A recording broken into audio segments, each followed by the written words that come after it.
Val-de-Loire en direct se poursuit, l'heure de votre JT en ce lundi 20 octobre, un JT présenté par Lucas Chopin. Bonsoir Lucas. Bonsoir Aurélien, bonsoir à tous. Juste avant les titres, un point sur votre météo de demain. Pluie et grisaille seront à nouveau au programme de cette journée dans nos deux départements. Des températures stationnaires, la minimale sera de 12 degrés et la maximale de 17 degrés. À la une de ce JT, cette marche blanche pour Inas. Enfant de 4 ans retrouvée morte en 1987, elle est aussi connue sous le nom de Petite Martyre de la 10 en référence à l'endroit où elle avait été retrouvée dans le Loir-et-Cher. En 2018, l'exploitation de l'ADN avait permis de mettre en cause ses parents, mais depuis, aucun procès. C'est ce qu'ont réclamé les marcheurs.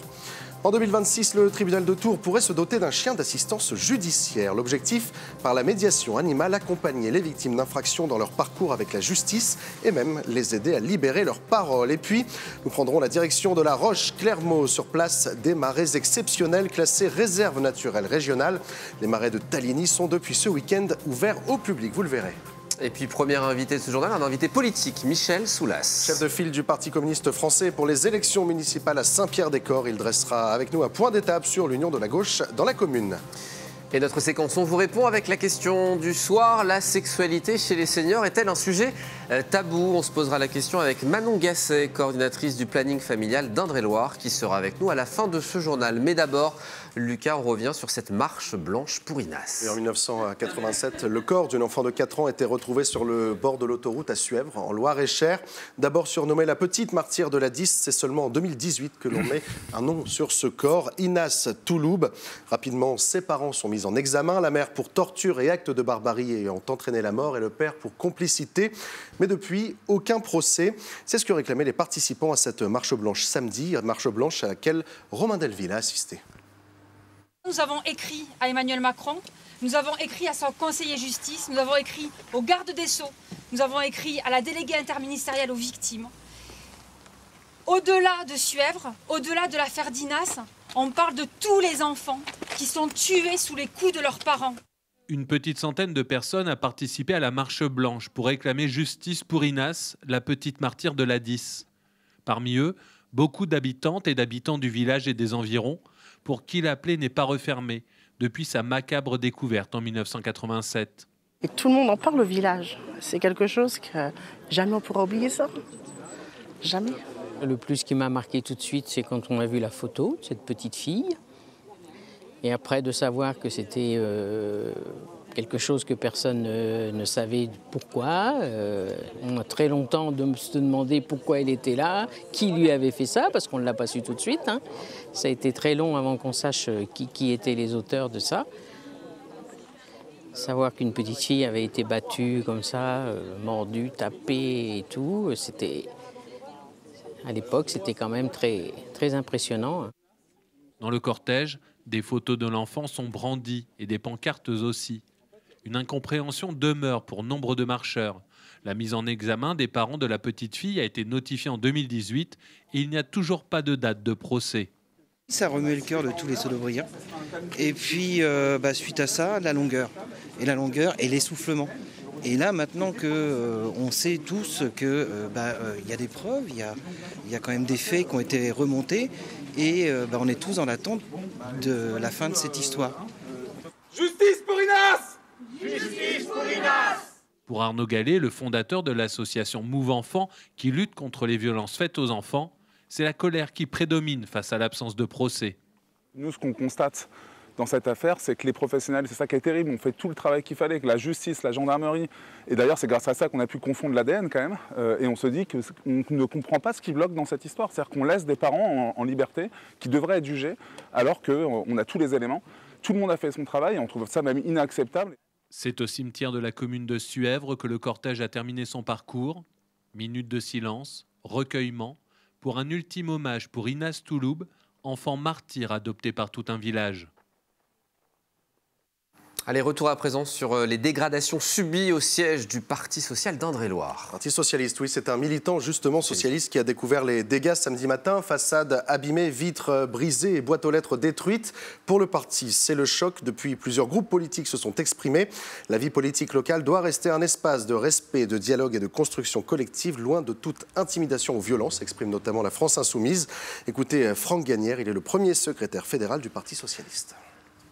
Si, quel que soit les avis des uns et des autres, la manière de l'exprimer, c'est de s'en prendre violemment, en l'occurrence là, à des biens, mais de commettre des actes de violence, on peut s'interroger sur le climat dans lequel on vit et sur le bon fonctionnement de notre démocratie, parce que où est-ce que ça va s'arrêter? Est-ce que la prochaine fois, ça veut dire qu'on s'en prendra physiquement à des élus, à des militants? Ça interroge beaucoup et je pense que c'était nécessaire, c'est pour ça qu'on l'a rendu public pour le dénoncer, c'était nécessaire de marquer le coup parce que c'est le début d'une dérive qui peut nous entraîner dans des heures sombres.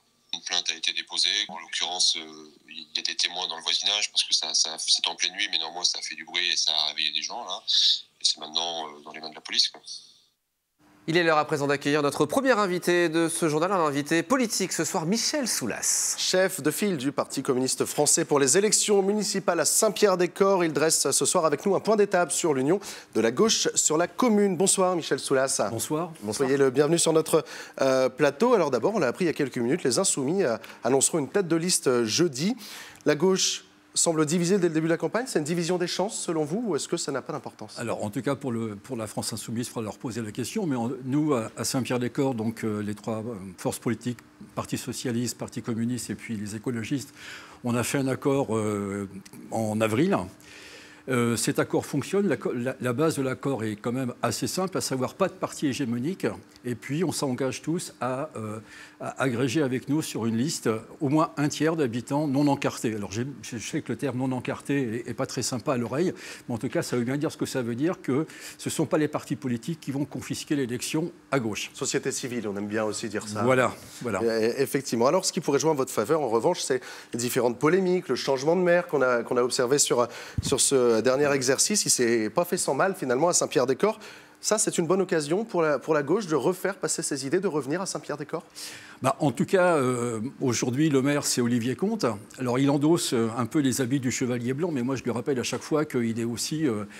il porte aussi un bilan, le bilan de 5 ans de mandat, 5 ans et demi presque, et donc le bilan d'Emmanuel François, où, d'une manière un peu unanime, on constatait que la ville était à l'arrêt. Et donc, même si Olivier Comte fait de gros efforts pour sortir un petit peu de cette image, mais en tout cas, il fait partie de l'équipe d'Emmanuel François, et donc il sera aussi responsable devant les électeurs du bilan. Alors, vous travaillez, vous nous l'avez dit, le PCF avec le Parti socialiste et les Verts. Jusqu'ici, ça tient. Vous allez proposer un programme à 2 axes. Saint-Pierre-des-Corps, ville seule, j'ai envie de dire, et Saint-Pierre-des-Corps inclus dans la métropole. D'abord, parlons de la ville seule. Quelle serait votre priorité une fois arrivé à la mairie? La priorité, en tout cas, on s'adosse sur des ateliers qu'on a menés avec la population en juin-juillet. On a aussi passé un questionnaire dans la ville, on a fait du porte-à-porte. Il y a un certain nombre de thèmes comme ça qui reviennent. Évidemment, à Saint-Pierre-des-Corps, lorsqu'on parle de Saint-Pierre-des-Corps, c'est les services publics, c'est la jeunesse, c'est les questions de santé, c'est aussi les questions d'urbanisme, et puis aussi les liens entre la ville de Saint-Pierre-des-Corps et la métropole. Je veux dire que parfois, on dit Saint-Pierre-des-Corps est un pôle la grande oubliée de la métropole. Moi, je dis aussi qu'il faut que Saint-Pierre-des-Corps devienne aussi un pôle d'attractivité pour la métropole. Donc, ce sont vraiment les axes sur lesquels on travaille. Alors, bien sûr, avec des déclinaisons, notamment sur les questions de services publics, sur les questions de la jeunesse, ce sera aussi un véritable enjeu à Saint-Pierre-des-Corps. Alors, c'est vrai que j'ai aussi un passé d'ancien proviseur de lycée professionnel, mais lorsqu'on parle des jeunes de 16 à 25 ans, les questions de l'emploi, de formation, d'insertion professionnelle, même si ce n'est pas dans la compétence municipale, on ne peut pas imaginer qu'une équipe municipale se désintéresse de ce sujet.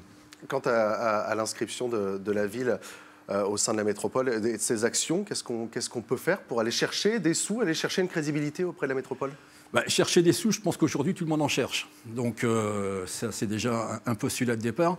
Saint-Pierre-des-Corps a des atouts. Bon, il y a la gare TGV, il y a aussi cette nouvelle gare qui est en train de se dessiner. Il y a aussi les zones industrielles. Il y a aussi, alors on espère tous, même si effectivement ça ne se fera pas dans ce mandat-là, mais l'arrivée d'un transport en commun en site propre. Et on pense, quand je dis ça, on pense aussi au tram, mais c'est peut-être dans un deuxième mandat. Il y a aussi la question du magasin général, je veux dire, qui appartient toujours à la ville, qui était aussi un axe fort du mandat d'Emmanuel François, qu'il avait promis de vendre. Et puis aujourd'hui, il est toujours sur le terrain de Saint-Pierre-des-Corps. Et je n'ai qu'une crainte, c'est qu'un jour, si rien n'est fait, il s'écroule. Donc effectivement, ce sera aussi un axe fort qu'il faudra aussi porter avec la métropole. Une dernière question. Où en est-on dans la construction de votre liste? Est-ce qu'on a déjà une tête de liste désignée, Michel Soulas? Alors, comme je savais que vous alliez me poser la question... Vous en doutiez. Non, mais dans l'accord politique, c'est simple. C'est d'abord le programme. On est quasiment en train de le finaliser. Ensuite, la constitution de la liste qui va porter ce programme. Il reste encore quelques ajustements. Et c'est une fois que ce travail-là sera fait, donc courant fin novembre, début décembre, que cette liste constituée autour d'un programme désignera sa tête de liste. Ça pourrait être vous? Ça pourrait être les 34 qui seront sur la liste. Donc ça pourrait être vous. Ça pourrait être les 34 Vous reviendrez nous en parler à ce moment-là. Si vous m'invitez. Merci beaucoup, Michel Soulas, d'être venu répondre à nos questions. Je vous remercie. Merci infiniment. Alors, eux ne font pas de politique, Lucas, mais zoom sur les chiens d'assistance. Oui, les bienfaits de la médiation animale ne sont plus à prouver. Elles permettent en effet d'apaiser les personnes, mais aussi de libérer la parole. Et c'est le tribunal de Tours qui pourrait bientôt s'en doter. Les chiens d'assistance judiciaire ont pour but d'accompagner les victimes tout au long de leur parcours avec la justice. En Indre-et-Loire, c'est France Victime 37 qui travaille à cette mise en place en partenariat avec l'association Amael. Regardez. Joseph, tu nous aides à mettre la petite nappe? Oui. Super. La séance commence par la mise en place de l'atelier avec les résidents. Le foyer de vie occupationnel Michel Beuzelin à Saint-Cyr-sur-Loire fait régulièrement appel à la médiation animale. Aujourd'hui, 3 chiens sont à la manœuvre, une activité bénéfique pour les participants. On s'occupe des chiens, on leur donne des caresses, on leur donne des croquettes. Ça me plaît beaucoup. Je suis toujours ravi de voir les animaux, pour m'occuper un peu avec eux. Il y avait avant un chien dans le quartier qui me faisait peur. Maintenant, j'en ai plus peur quand je le croise. Au contraire, je veux jouer avec. Le chien de mon frère, c'était pareil. J'avais peur. J'avais peur de son chien et maintenant, c'est passé. Au contraire, je lui fais des caresses. J'apprends à l'éduquer aussi. La médiation animale a pour but d'apaiser des publics cibles comme des enfants, des personnes âgées en situation de handicap ou encore détenues. L'animal, chien, chat ou même cheval crée du lien, aide même à s'ouvrir ou à prendre en assurance et en autonomie. Et les effets seraient flagrants. On a toujours des retours très très positifs. Pour la petite anecdote, moi, la semaine dernière, je suis été en maison de retraite et il y a une personne âgée qui ne sortait jamais les mains de son fauteuil roulant, toujours les mains posées sur elle. Le chien est arrivé sur la table, tout de suite elle a sorti ses mains pour faire des caresses et juste rien que ça. Moi c'était bon, la séance était faite quoi. Mais le prochain défi de l'association Amael pourrait bien prendre place au palais de justice de Tours. En effet, les bénévoles travaillent actuellement avec France Victime 37. L'objectif, proposer aux victimes d'être épaulées par des chiens d'assistance judiciaire. Pour l'instant, on va se concentrer sur les victimes mineures et si ça fonctionne bien, on espère à terme pouvoir évoluer et accompagner un maximum de victimes. On est prêt avec le Amael, nos chiens de toute façon, ils sont déjà formés. C'est des chiens qui doivent être calmes, qui doivent savoir se réguler, qui doivent savoir faire preuve d'autocontrôle et de gestion de leurs émotions et aussi, et principalement, faire preuve de beaucoup de résilience parce que du coup, ils vont emmagasiner énormément d'émotions, de sentiments. L'accompagnement judiciaire canin a été introduit en France en 2019. En 2023, une convention nationale a même été signée entre le ministère de la Justice et plusieurs structures dans le but d'intégrer les chiens au sein de toutes les juridictions françaises. Depuis, ils sont de plus en plus nombreux, comme lors du procès de Joël Le Squarnec à Vannes en début d'année. Le chien d'assistance judiciaire, il va permettre d'accompagner la victime tout au long du processus pénal. On sait à quel point c'est difficile d'être auditionné, que ce soit par des enquêteurs, par un juge d'instruction ou même tout simplement lors d'un procès. C'est un soutien psychologique, c'est un être qui ne juge pas, qui est dans la bienveillance et qui va pouvoir permettre de libérer justement la parole. Désormais, France Victime 37 lance un appel à la générosité publique et à tout financeur pour faire aboutir le projet.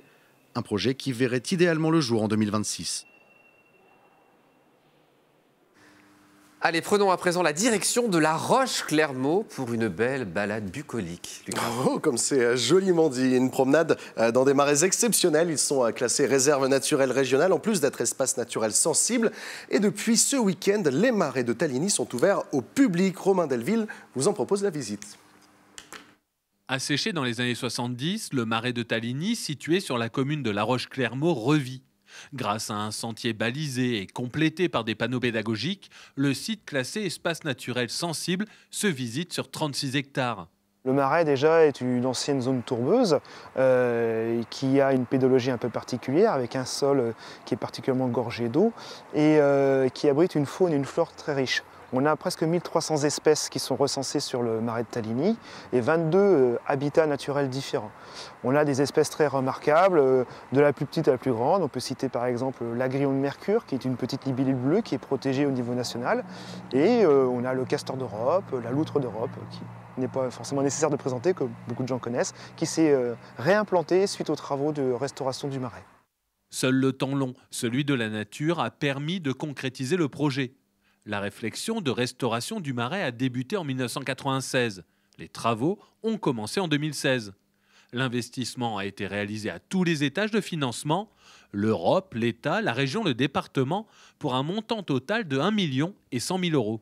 C'est un travail qui a été entamé par mes prédécesseurs. Effectivement, on parle de 10 ans en arrière où le maire de La Roche-Clermault, en 2014, a décidé de classer ou de faire classer une partie du territoire en ENS et ensuite en réserve naturelle régionale. Et ensuite, 6 ans après, il m'incombait à moi et à mon conseil municipal d'étendre la superficie de la réserve naturelle, ce que je m'en félicite. Avec cette ouverture, le marais de Taligny devient le 64e espace naturel sensible d'Indre-et-Loire, le 38e à pouvoir être visité et la première réserve régionale du département. Allez, place à notre rubrique On vous répond, à présent avec notre invitée Manon Gasset, coordinatrice du planning familial en Indre-et-Loire, pour répondre à cette question. La sexualité chez les seniors est-elle un sujet tabou? Bonsoir Manon et bienvenue sur notre plateau. Oui, c'est un sujet tabou et on a décidé d'en parler ce soir. Et d'abord, avec vous, on va s'appuyer sur des chiffres précis. Oui, tout à fait. On va se baser sur l'étude des Petits Frères des Pauvres. On a fait une petite infographie normalement avec quelques chiffres. On observe qu'il y a une personne sur 2 dans cette étude qui a été interrogée. Donc on parle de personnes de plus de 60 ans qui pensent que la sexualité des seniors reste encore tabou dans la société. Pourtant, 84% des personnes disent que le sujet ne les met pas mal à l'aise.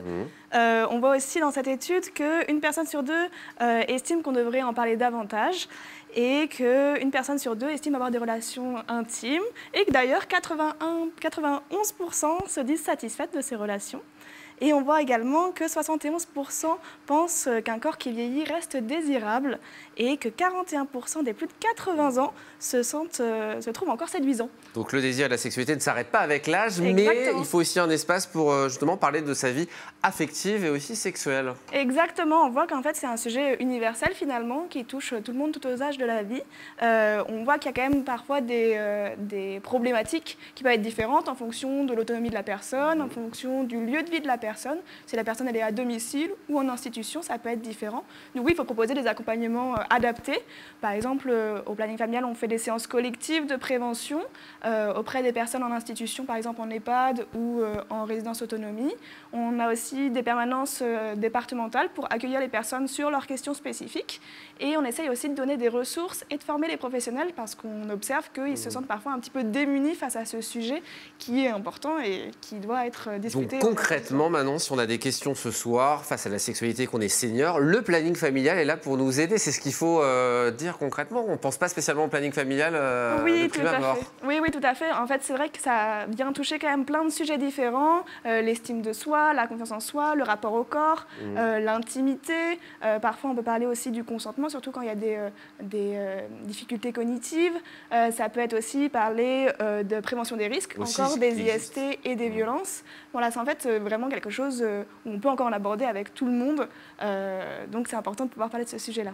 Ce soir, on peut faire appel à vous, du coup, qu'on soit une structure EHPAD ou autre, ou individuellement, on peut faire appel au planning familial, justement pour avoir une personne pour répondre à nos questions? Oui, tout à fait. Vu que c'est vraiment un sujet qui reste encore tabou, en effet, on se rend compte que trouver un interlocuteur pour en parler, parfois, c'est un peu compliqué. Au planning familial, on le fait. Il ne faut vraiment pas que les structures hésitent ou que les personnes elles-mêmes ou les familles hésitent à passer la porte du planning pour en discuter. Il n'y a pas du tout de souci pour ça. Eh bien, on fait passer le message ce soir. Pour ceux qui veulent aller plus loin, il y a une pièce de théâtre qui sera jouée au mois de février prochain. Exactement. C'est une pièce de théâtre de la compagnie de théâtre de la Jeune Plume qui aura lieu le 13 février de 14 à 14h30 ou à 20h30 à Amboise. Et on a également là à l'écran une information sur la conférence débat qui sera animée sur la vie affective et sexuelle des seniors par Harmonie Mutuelle. On sera également nous présente pour intervenir avec d'autres intervenants aussi pour aborder ces questions-là. C'est au centre de vie du Sanitas le 4 novembre à 18h30 ou alors en visioconférence.